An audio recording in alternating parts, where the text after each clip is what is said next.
আমার ওয়াইফ আমার মাকে জড়িয়ে ধরে পিছন দিক দিয়ে দাঁড়িয়ে আছেন। এক পর্যায়ে আমার ওয়াইফকে বললেন, মা আমার ছেলেরে ডাক দাও, আমার ভালো লাগতেছে না। আমার ভাইয়েরা পিছন দিক থেকে শুধু একটা আওয়াজ শুনলাম, টেবিলের মধ্যে মা মুখ দিয়ে ডাক দিতে পারতেছে না। আমি ডাক্তারের খোঁজে যাচ্ছি, মা ডাকতে পারতেছে না, মুখ দিয়ে ডাকতে পারতেছে না। ভূত এদিকে আয়, মায় বিদায় হইয়া যায়, ডাকতে পারে না। বাজান রে, তুমি না আলেম মানুষ, তুমি না কত কিছু জানো, একটু কোরআন তেলাওয়াত করো, একটু সূরা পড়ো, সূরা ইয়াসিন পড়ো। মা বিদায় হইয়া যায়, দোয়া করি আল্লাহ তোমরা সুখী করো। মায়ের দোয়া করি আল্লাহ তোমরা সুখী করো, বিদায় দাও। মার ওই মুহূর্তে ধরে ধরে বলছিলাম, মা প্রয়োজনে নিজের শরীরের রক্ত বিক্রি করে দেব মা, তারপরও সাইরা যাইল না। হসপিটালের প্রত্যেকটা ডাক্তারকে ডেকে বললাম, যত টাকার বিনিময় হোক আমার মাকে বাঁচিয়ে দেন। বাজার দেয় হাজার চেষ্টা করে আপনাদের মাহফিলের প্রধান অতিথি সম্মানিত ব্যক্তি হয়েও সম্মানিত ব্যক্তির মাকে কোনো ডাক্তার টাকার বিনিময় ওই দিন নাই। আরে ও নাইরি, আরে নাইরি নাইর হলো শেষ। অসুবিধা হয়, এইবার চলো নিজের দেশ। নাইরি নাইর হলো শেষ, এইবার চলো নিজের দেশ। তোমার জীবন খাতায় লিখা আছে গোলাম আমার, তোমার জীবন খাতায় লিখা আছে ওই স্বামীর আদেশ। এইবার চলো নিজের দেশ। জবান খুলে কি একবার বলা যাবে আল্লাহু আকবার? সুন্নাহ এইচডি মিডিয়া, সত্যের পথে। মানুষ ফালাইবা কই যাইয়া, শুনছেন না? ফালাইবা কই যাইয়া রে মানুষ, ফালাইবা কই যাইয়া। আজরাইলা শিলের মন বান্দিবে কশিয়ারে, জগৎ স্বামীর ঘরে যাইতে হবে রে। বলেন জগৎ স্বামী যাইতে হবে রে। বলেন পালাইবা কই যাইয়া রে মানুষ, পালাইবা কই, হ্যাঁ পালাইবা কই যাইয়া রে মানুষ, পালাইবা কই যাইয়া। আজরাইলা শিলের মন বান্দিবে কশিয়ারে, জগৎ ঘরে যাইতে হবে রে। বলেন জগৎ স্বামীর ঘরে। অনেকে বলতে পারেন হুজুর, যারা নারী, যারা মহিলা তাদের বিবাহ হয়, তাদের না স্বামী হয়। আমরা যেহেতু পুরুষ, আমাদের তো স্বামী হইতো না, স্বামীর বাড়িও যাইতাম না। বাজান আমার বন্ধুরা আমার, এটা এই স্বামী সেই স্বামী নয়, এটা জগৎ স্বামী। এটা পুরুষের স্বামী, ধনীর স্বামী, গরিবের স্বামী, পয়সাওয়ালার স্বামী, চাকরিজীবীর স্বামী। ছোট বলেন, বৃদ্ধ বলেন, নারী বলেন, পুরুষ বলেন, সবার জন্য স্বামী। কথা বলেন ঠিক কিনা? নাইরি আরে ও নাইরি, আরে নাইরি নাইর হলো শেষ। অসুবিধা হয়, এইবার চলো নিজের দেশ। নাইরি নাইর হলো শেষ, এইবার চলো নিজের দেশ। তোমার জীবন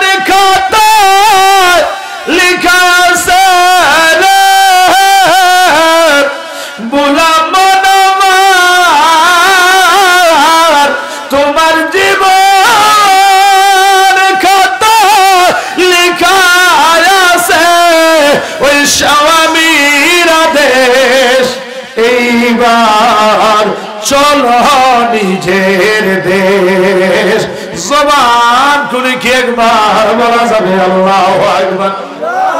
ওরে বাপের বাড়ি কয়েক দিনের ছোট্ট বেলার খেলা, অনন্তকাল স্বামীর বাড়ি নাই বেল আর বেলা, নাই বেলার অবেলা। এই মায়ানগর সারি রে তুই হবি নি দুর্দেশ, এইবার চলো নিজের দেশ। জবান খুলে করে আল্লাহু আকবার। আমাদের দেশে এলাকার মেয়েদেরকে যখন বিয়ে দেয় আমার বাড়িতে যায়, এটা দক্ষিণ সাঙ্গুর, তাই না? মনে করুন উত্তর সাঙ্গুরে মেয়ে বিয়ে দিছে, কিছুদিন পর আমার বাড়ি থেকে মেয়ে বেড়াইতে আসছে বাহুর বাড়িতে, আসে না? আমাদের দেশে বেড়ানিটারে নাইর হয়, আপনারা দেশে কিতা হয়? নাইরও হয়। মাশাআল্লাহ মিল্লা গেছে, তাহলে মিল্লা জিল্লা কুমিল্লা মারহাবা। এখন কবি বলতেছেন নাইর হলো শেষ, মানে তোমার বেড়ানি শেষ। জামার বাড়ি থেকে মেয়ে বাবার বাড়িতে আসছে, বেড়ানির দিন শেষ। দেওর আসছে, নাইলে শ্বশুর আসছে, নাইলে জামাই আসছে। কেন আসছে? জামাইয়ের বাড়িতে নিয়ে যেতে আসছে। জি তোমার নাইর শেষ, তোমার বেড়ানি শেষ, স্বামীর বাড়ি চলো। তো সাধক তার চিন্তা চেতনা গবেষণায় ওই নিজের দেশ বলতে কবর দেশকে বুঝিয়েছেন। নায়ুরি বলতে আমাদেরকে বুঝিয়েছেন। নায়র বলতে এই যে বেড়ানি, দুনিয়ার মধ্যে আপনি আমি যে আছি, আপনার আমার দুনিয়ায় থাকার মেয়াদ শেষ, নিজের বাড়ি চলো সেই কবর দেশ। ঠিক কিনা বলেন? বাপের বাড়ি দুই এক দিনের ছোট্টবেলার খেলা। মেয়ে যত আদরেরই হোক না কেন, বাবা যত মায়া করুক না কেন, একদিন চোখের পানি ফালাই হইলো জামাইয়ের বাড়ি দিতে হয়। ঠিক না? এই মুরব্বীরা বুঝবো যারা মায়া বিয়া দিছে, ঠিক নেই? তো বাপের বাড়ি দুই এক দিনে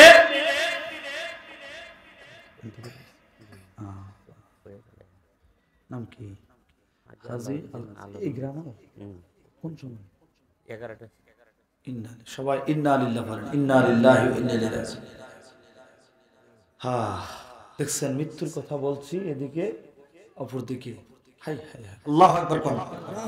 সম্মানিত উপস্থিতি, একটি সুখ সংবাদ শুনুন। এই গ্রামের তো আমাদের দক্ষিণ সাঙ্গুর নিবাসী হাজী আলাউদ্দিন আলম মিয়া ইন্তেকাল করেছেন।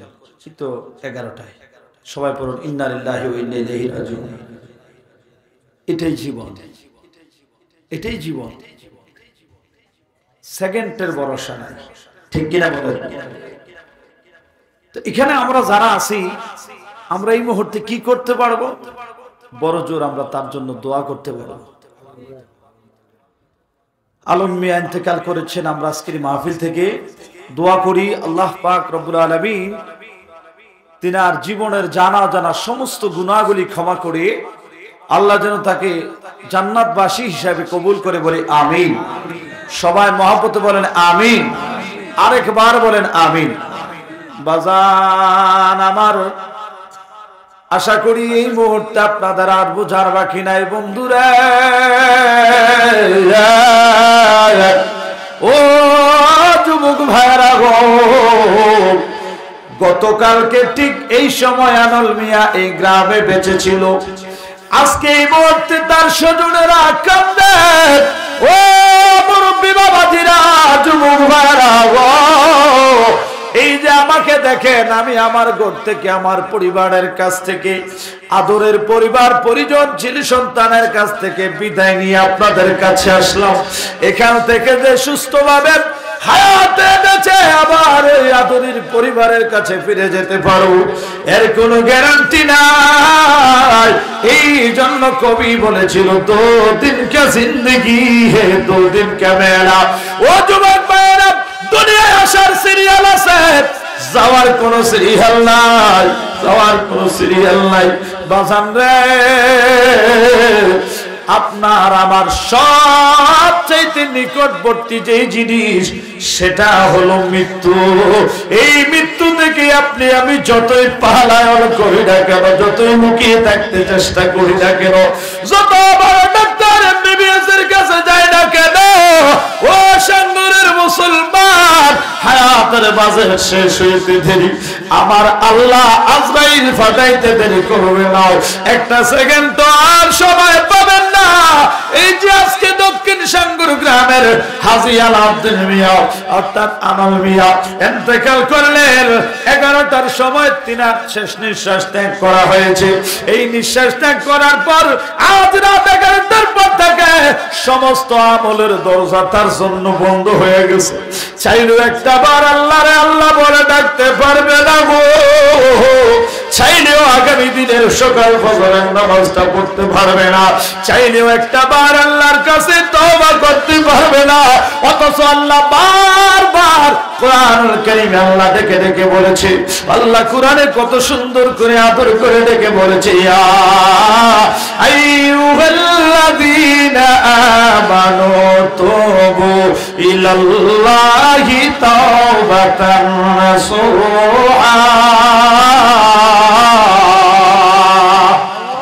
হে বিশ্বাসীগণ, ওই বান্দারগণ, আমার কাছে লজ্জিত হয়ে শর্মিন্দা হয়ে আন্তরিকভাবে তওবা করো। এই বেঁচে আছেন যতদিন তওবা করার সুযোগ আছে ততদিন আনল মিয়া চাইলেও আর তওবা করতে পারবে না। তাই আজকে গ্রামবাসী, আজ এই মাহফিল থেকে আমি আপনাদের কি বলতে চাই, একটা শিক্ষা গ্রহণ করেন। মরহুম আনল মিয়ার ইন্তেকাল থেকে এই আনল মিয়ার চাইলেও তওবা করতে পারবে না। আনল মিয়ার মতো পরিস্থিতি না জানি কখন আপনার আমার ঘটে যায়।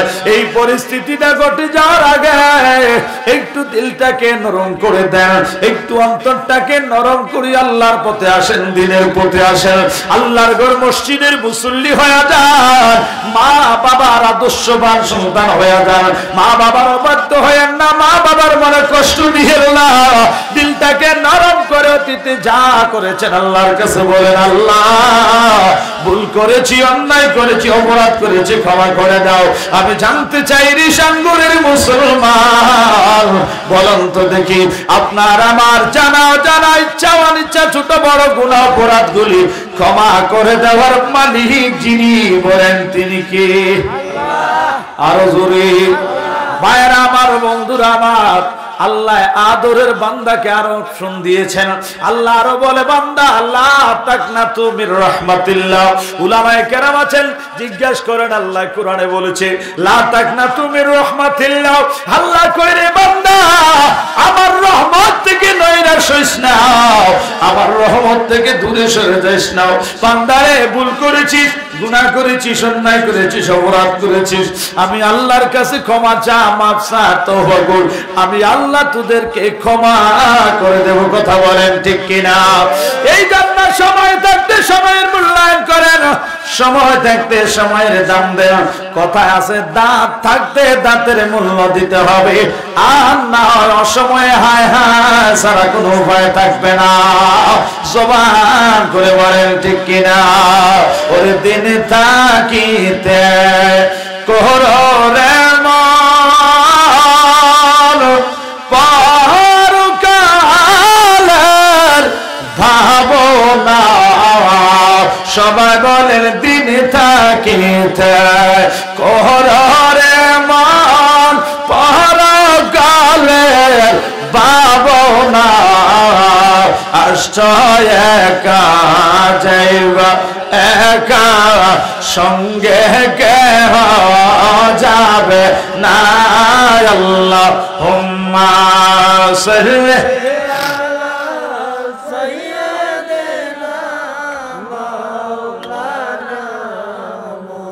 ওয়া আলা আলি মাওলানা। বাবার আমার গভীর মনোযোগ। তাহলে আপনারা বলেন, এই মৃত্যুটা কি আমাদের কাছে না দূরে? সবাই বলেন, দূরে না কাছে? বাবারা আমার, বন্ধুরা আমার, জীবনে বহুবার এই মৃত্যুর ওয়াজ করেছি, মৃত্যুর কথা কোরআন কিতাবে পড়েছি। আমার জীবনে প্র্যাকটিক্যাল অভিজ্ঞতা হয়েছে। যেদিন চোখের সামনে আমি আমার মাকে হারিয়েছিলাম, ও যুবক ভাইরা, বারটা ছিল শুক্রবার, আগের দিন বৃহস্পতিবার রাত সুস্থ সবল মায়ের কদম ছুঁয়ে সালাম করে ঘর থেকে বের হয়ে মাহফিলে গেলাম। মাহফিল থেকে ফিরে যখন ঘরে আসলাম, মা তখন অসুস্থ সবল। ঘরের দরজা খুললেন, মা ঘরের দরজা খুললেন, ঘরে ঢুকলাম। রাত্র 2টা মাহফিল ছিল, মাহফিল শেষ করে বাড়িতে আসলাম। বাড়িতে আসার পরে না, ওদিন রাত্রে 3টা মাহফিল ছিল, বৃহস্পতিবার। মাহফিল শেষ করে ঘরে আসলাম, মা দরজা খুললো। সারা রাত জেগে আসলাম, তাই আলাদা একটা রুমের মধ্যে একটু ঘুমানোর জন্য, আরামের জন্য গেলাম। সকালবেলা একটু উঠে যেতে হবে 10টার মধ্যে, কারণ জুমার নামাজ পড়াতে যাব। আমার জীবনের বাস্তব অভিজ্ঞতা থেকেও যদি আল্লাহ আপনাদের দিলটা নরম করে দেয় রে যুবক, জানি না কার মা জানি অন্ধকার কবরে। এই যুবক, তোর পাওটা আমার কাছে দে, আমি পায়ে ধরেও বলতে পারবো আপময় জনসাধারণের সামনে, মা থাকতে মারে মূল্য দাও, মারে দাম দাও, মায়া করো, মহব্বত করো, মারো, বাধ্য হয় না। আমার মতো যেদিন মা হারাইবা, গোটা রন্ধ্রে রন্ধ্রে দেশে বিদেশে চতুর্দিকে ঘুরতে পারবা, অনেক মহিলা দেখতে পারবা, মার মতো কাউকে খুঁজে পাইবা না। কথা কোন ঠিক কিনা? যুবক ভাইয়েরা আমার, বলতেছিলাম জীবনের বাস্তব কথা না, একটু বোঝার জন্য কষ্ট হয়। পরের দিন শুক্রবার সকালবেলা উঠতে হবে। সকালবেলা জুমার নামাজের প্রস্তুতি গ্রহণ করার জন্য রেডি হচ্ছিলাম। ঠিক এই সময় মা আমার রুমের মধ্যে আসলেন। বাবার এই শরীরটা কেমন জানি লাগছে, বেশি ভালো লাগছে না। ওই দিন জুমা আবার শুক্রবার, 2টা মাহফিল ছিল। আমার ভাইয়েরা, জুমার নামাজের জন্য প্রস্তুতি গ্রহণ করছি। আমার ঘরের আলমারি থেকে আমি আমার মসজিদের খুতবাটা নিচ্ছি, জুমার পোশাক আশাক নিয়ে আমি রেডি হইতেছি। মা আমার রুমে এসে বলতেছে, বাবা শরীরটা তেমন বেশি ভালো লাগতেছে না। এক পর্যায়ে দেখলাম মা আমার বিছানায় এসে শুয়ে গেলেন। একবার শুইলেন, আবার উঠলেন, একটু পরে আবার শুয়ে গেলেন, আবার উঠলেন, কেমন কেমন জানি করছে। আমি জিজ্ঞেস করলাম, মা এমন কেন করতেছেন? শীতকাল, তারপরও দেখি মার শরীর ঘামতেছে। আল্লাহু আকবার। ভাইরা আমার, বন্ধুরা আমার, এবারে খাটের মধ্যে মায়ের কাছে বসলাম। মা এমন কেন করতেছেন? কি বেশি খারাপ লাগে? ডাক্তারের সিরিয়াল নেওয়া ছিল। পরের দিন সকালবেলা 11টায় ডাক্তার দেখানোর কথা। আমার ভাইয়েরা, ওই মুহূর্তে চিন্তা করলাম, মা যদি বেশি খারাপ লাগে ইমার্জেন্সি নিয়ে একটা ডাক্তার দেখাবো। কেন বাবা, ডাক্তার দেখানোর দরকার নাই। মায়ের কাছে গিয়ে বসলাম, হাত পা গুলো ধরে দেখতেছি খুব ঠান্ডা। নিজের হাতে একটু তেল মালিশ করে দিলাম। কো বাবা, এত পাগলামি করতেছে কেন? মা কি মরে যায়? আল্লাহু আকবার। ভাইরা আমার, নিজের জীবনের কতটুকু বলছি, এখনো আমার চোখে ভাসে। এমন পরিস্থিতি, যুবক, তোমার জীবনে ঘটার আগে আগে শুদ্ধ হয়ে যাও, সাবধান হয়ে যাও, মা বাবার বাধ্য সন্তান হয়ে যাও রে যুবক। আল্লাহ দয়া করে কবুল করার পরে আমি। বাবারা আমার, বন্ধুরা আমার, মায়ের পায়ের মধ্যে তেল মালিশ করে এক পর্যায়ে বললাম, মা ওয়াজের মধ্যে তো মানুষকে অনেক বলি, মজা করে বলতেছি, মা গো ওয়াজের মধ্যে তো মানুষকে বলি মায়ের পায়ের নিচে জান্নাত দেখি, আমি আজকে একটু আমার জান্নাতটাতে একটা সুমা দিয়া দেখি। এত ফাগলামি করস কেন বাবা? মা কি মরে যায়? আল্লাহু আকবার। বেলা তখন বাজতেছে 10টা। আমার ভাইরা, মায়ের অস্থিরতা একটু বেশি দেখে মা না করতেছে, তারপরেও মনে মানে না, জোর করে ডাক্তারখানায় নিয়ে যাওয়ার জন্য বের হলাম। মা নিজেই ওয়াশরুমের মধ্যে ঢুকে ওযু করলেন, কাপড় পরিবর্তন করলেন, বুরকা গায়ে দিলেন, গাড়িতে করে মাকে হসপিটাল নিয়ে গেলাম। তখনও বলতেছে, বাবারে আমারে নিস না, আমি ডাক্তারের কাছে যেতে চাই না। আমার ভাইয়েরা, ডাক্তারের কাছে নিয়ে গেলাম। ডাক্তারের সঙ্গে এখনো দেখা করতে পারে নাই। রিসিপশনের সামনে একটা টেবিল, পাশেই একটা চেয়ার দেয়া। সিরিয়ালের জন্য ডাক্তারের ভিতরে রুমের মধ্যে অন্য রোগীর সাথে কথা বলতেছে।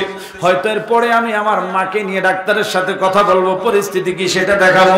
চেয়ারের মধ্যে বসা আমার ভাইয়েরা, আমার পরিবার, মানে আমার ওয়াইফ আমার মাকে জড়িয়ে ধরে পিছন দিক দিয়ে দাঁড়িয়ে আছেন। এক পর্যায়ে আমার ওয়াইফকে বললেন, মা আমার ছেলেরে ডাক দাও, আমার ভালো লাগতেছে না। আমার ভাইয়েরা, পিছন দিক থেকে শুধু একটা আওয়াজ শুনলাম, টেবিলের মধ্যে মা মুখ দিয়ে ডাক দিতে পারতেছে না। আমি ডাক্তারের খুঁজে যাচ্ছি, মা ডাকতে পারতেছে না, মুখ দিয়ে ডাকতে পারতেছে না। ফুতে দিকে আয়, মা বিদায় হইয়া যায়, ডাকতে পারে না। বাজান রে, শুধু ইশারায় হাতটা টেবিলের উপর ফেলাইছে, একটা আওয়াজ হয়েছে, লক্ষ্য করে দেখলাম মা দিকে পিছনে বিরাট তাকাইলাম, মা তাকায় রয়েছে, মাথাটা দিয়া নারে ডাকতেছে, কই ফুটায় মার কাছে আয়। আর কত টাকা পয়সা নষ্ট করবি মার জন্য, টাকা পয়সা নষ্ট করিস না বাজান রে। দৌড়ে পাগলের মতো প্রত্যেকটা ডাক্তারের কাছে দৌড়ে দৌড়ে গেলাম, যত টাকার বিনিময় হোক মার চিকিৎসাটা হওয়া চাই, যে কোনো ভাবে হোক। আমার মার কি হয়েছে দেখেন ভাইরা, বাবা তখন মাথা মেরে বলতেছে না না, ডাক্তারের কাছে নেওয়া দরকার নাই, পুত্রে তুমি না হলে মানুষ, তুমি না কত কিছু জানো, একটু কোরআন তেলাওয়াত করো, একটু সূরা পড়ো, সূরা ইয়াসিন পড়ো, মা বিদায় হয়ে যায়। দোয়া করি আল্লাহ তোমরা সুখী করো, মা দোয়া করি আল্লাহ তোমরা সুখী করো, বিদায় দাও। মার ওই মুহূর্তে ধরে ধরে বলছিলাম, মা প্রয়োজনে নিজের শরীরের রক্ত বিক্রি করে দেব মা, তারপরও সাইরা যাইল না। হসপিটালের প্রত্যেকটা ডাক্তারকে ডেকে বললাম, যত টাকার বিনিময় হোক আমার মাকে বাঁচিয়ে দেন। বাজান দেয় হাজার চেষ্টা করে আপনাদের মাহফিলের প্রধান অতিথি সম্মানিত ব্যক্তি হয়েও সম্মানিত ব্যক্তির মাকে কোন ডাক্তার টাকার বিনিময় ওই দিন বন্ধুরা আমার সিদ্ধান্ত নিলেন, এখানে আমরা কিছুক্ষণ অবস্থান করি, একটু পরে যখন বৃষ্টি থেমে যাবে আমরা বের হয়ে চলে যাব। এই সিদ্ধান্তে তারা ওই গুহার ভিতরে, গর্তের ভিতরে অবস্থান করতেছিলেন। বাজান রে, তিন বন্ধু একসাথে গর্তের ভিতরে অবস্থান করতেছে। আল্লাহর কি নিরাখেরা, এত জোরে ভয়াবহ তুফান বইতে শুরু হইল গো। ওই তুফানের বাতাসের গতি এত অতি গতি ছিল যে বাবারে, ওই পাহাড়ের উপর থেকে বিশাল আকৃতির একটা পাথর ওই বাতাসের সঙ্গে পাহাড়ের উপর থেকে নামে আসতে আসতে আয়সা ওই গুহার মুখের মধ্যে পড়লেন। একেবারে ওই পরিত্যক্ত গুহাটার মুখটা বের হওয়ার রাস্তাটা, ছিদ্রটা বন্ধ হয়ে গেছে। আল্লাহ একেবারে এমন ভাবে বন্ধ হইলো একটু আকাশও দেখা যায় না। এখন তো মনে করেন বিজ্ঞানের যুগ, হ্যাঁ, কোন একটা জায়গায় বিপদে পড়ছি, মাওলানা সাহেব ফোন দিলাম, আমার ভাইয়ের ফোন দিলাম, ভাই আমি এখানে একটু বিপদে পড়ছি, আমার একটু উদ্ধার করেন, ঠিক কিনা কন? তখন তো এই the winder of modern science, এই বিজ্ঞানের ছোঁয়া তখন ছিল না, ঠিক কিনা বলেন? ওই বিজ্ঞানের আবিষ্কার ছিল না, গর্তের ভিতরে পড়ে বিপদে পড়ে গেল। ওই মুহূর্তে আল্লাহ ছাড়া আর কঠিন বিপদ। এত গভীর কথা, ওখান থেকে যদি চিৎকার করে কেউ শুনতেও পাবে না। তিনজন বড় সংকটে পড়ে গেলেন, বড় বিপদের মধ্যে পড়ে গেলেন। এক বন্ধু আর এক বন্ধুরে কয়, বন্ধুরে জানে না কি দোষ কি অপরাধ জানি করেছে, আল্লাহ বিপদে ফেলেছে। এই মুহূর্তে আল্লাহ ছাড়া আর কোন উপায় নাই, আল্লাহ যদি দয়া করে আমরা উদ্ধার করে ছাড়া কোনো গতি নেই। এবারে সিদ্ধান্ত নিলেন, দুস্তরে শোনো, একজন আরেকজনের কাছে বলতেছে, দোস্ত তোমাদের কার জীবনে কোনো ভালো কাজ আছে কিনা, কার জীবনে কি কি আছে, তোমার জীবনের, ওর জীবনের, আমার জীবনের, আমরা তিনজনের জীবনের একটা ভালো কর্ম, যেই কর্মটা আল্লাহরে খুশি করার জন্য করছি, এমন কোন কর্ম আসেনি দেখো, ওই কর্মটার দোহাই দিয়া, ওই কর্মটার উসিলা নিয়ে আল্লাহর কাছে দোয়া করব, আল্লাহ হয়তো আমাদেরকে রক্ষা করে দিতে পারেন। সুবহানাল্লাহ। এবারে চিন্তা করতে করতে তিন বন্ধুর মধ্য থেকে এক বন্ধু কয়, দোস্ত রে একটা পথ পাইছি। কয় কি পথ? কয় আমি জীবনে মন প্রাণ উজাড় করে একটা ভালো কাজ করছি, ওই কাজটা একমাত্র আল্লাহরে খুশি করার জন্য করছি। কয় এই কাজটা কি কাজ? কয় দোস্ত রে আমি হলাম একজন রাখাল মানুষ। কি মানুষ? আমি হলাম একজন রাখাল, আমার কিছু বকরি আছে, দুব্বা আছে, আমি পাহাড়ের মধ্যে সকাল থেকে বিকাল পর্যন্ত পাহাড়ের মধ্যে চড়াই, এদেরকে খাবার খাওয়াই, এদের মধ্য থেকে যে দুধ পাওয়া যায় এই দুধটা দিয়ে আমার পরিবারের ভরণ পোষণ চলে, আহার চলে। এইভাবে আমি প্রত্যেক দিন ওই বকরি চড়াই জঙ্গলার ভিতরে, পাহাড়ের ভিতরে। দুস্তরে আমি প্রতিনিয়ত যেইভাবে পাহাড়ে জঙ্গলে বকরি চড়ানোর জন্য যাই, একদিন আমি ওই জঙ্গলার ভিতরে যাইতে যাইতে যাইতে যাইতে এমন গভীরে চলে গিয়েছি, হঠাৎ করে ফিরে আসার মতো রাস্তা আমি ভুলে গিয়েছি। আমি এলোমেলো হয়ে গেলাম, রাস্তা কোনটা বাড়িতে আসার জন্য খুঁজে পাই না। এইভাবে রাস্তা খুঁজতে খুঁজতে আমি বড় বিপদের মধ্যে পড়ে গেলাম। আমি প্রত্যেকদিন ওখান থেকে বাড়িতে ফিরে যে দুধ দহন করতাম, ওই দুধগুলো আমার বাড়িতে পরিবার পরিজনের আহার হিসাবে ছিল। সর্বপ্রথম ওই দহন করা দুধগুলা আমি আমার বৃদ্ধ সুস্থ মারে আগে খাওয়াইতাম। আমার ছোট্ট ছোট্ট দুইটা বাচ্চা ছিল, আমার স্ত্রী ছিল, কিন্তু আমি আমার স্ত্রী কিংবা আমার সন্তান গুলারে দেই নাই অতক্ষণ, আমার মা খায় না যতক্ষণ। আর এখন আমরা সমাজে দেখেন, বিদেশে যাওয়ার আগে বউয়ের নামে অ্যাকাউন্ট কইরা যায়। নাউজুবিল্লাহ বেতেন না। এই বিদেশে যাওয়ার আগে যে বড়বড় বউয়ের নামে অ্যাকাউন্ট কইরা যায়, আমি বলবো ওই বড়বড়া বিয়া করে নাইতে তার কাছে বিয়া বইছে। আসতে গেলেন কি আরো জোরে কন।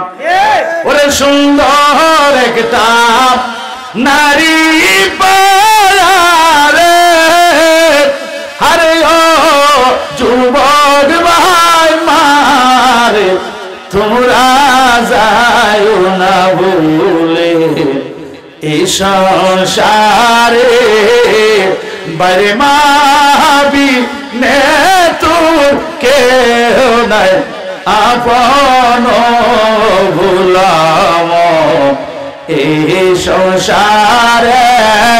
কতক্ষণ ঠিক কিনা বারবার বন্ধুরা, আমার বউ গেলে বউ পাওয়া যায়, কিন্তু মা গেলে আর কোনদিন মা পাওয়া যাবে না। কতক্ষণ ঠিক কিনা আমার ভাইয়েরা, বউ আপনাকে ভালোবাসবে অতদিন, তার বরণ পোষণ দিবেন যতদিন।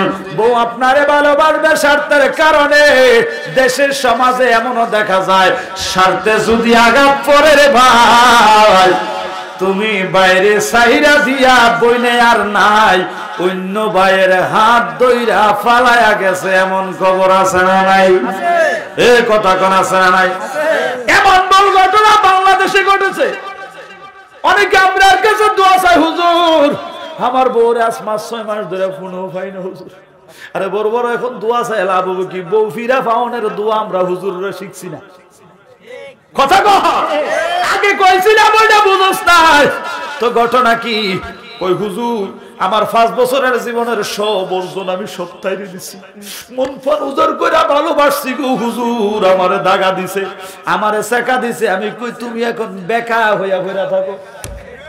কথা কহ, তুমি এক ভাই চল্লা গেলে 1000 ভাই তার খারাপ, এক ভাই চল্লা গেলে 1000 ভাই খারাপ, আছে না নাই? কথা কন।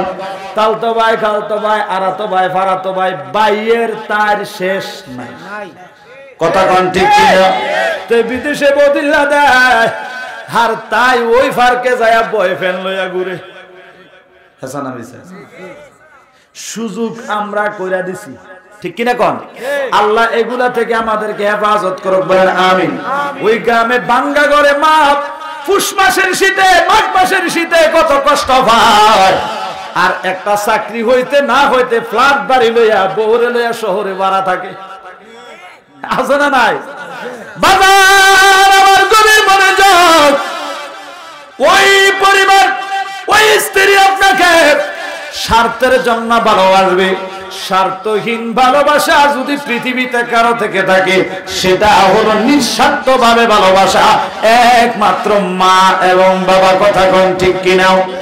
এই জন্য সর্বোচ্চ ভালোবাসাটুকু মা বাবার জন্য থাকবে। কথা কোন ঠিক কিনা? আমার নবী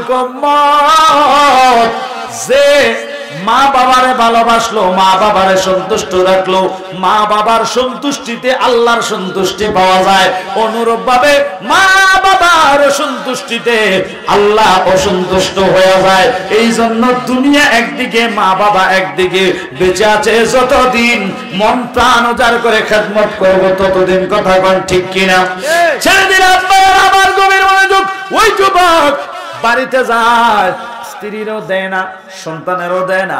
এবার যুবকটা কয়, দোস্ত আমি যখন কষ্ট হইতেছে মনে হয় সংক্ষেপ করে, আমি যখন জঙ্গলার ভিতরে যাই রাস্তা হারায় গেলাম, আমি ওই দিন বাড়িতে ফিরতে অনেক লেট হয়েছে, অনেক রাত গভীর হয়ে গেছে, আমি রাস্তা খুঁজে পাই না, অনেক কষ্টে খুঁজতে খুঁজতে বাড়িতে আসছি। এতক্ষণে বাড়ির সবাই, আমার মা সহ অসুস্থ মা আমার অপেক্ষায় পথ চাইতে চাইতে না খাইয়া উপাস ঘুমাইয়া গেছে।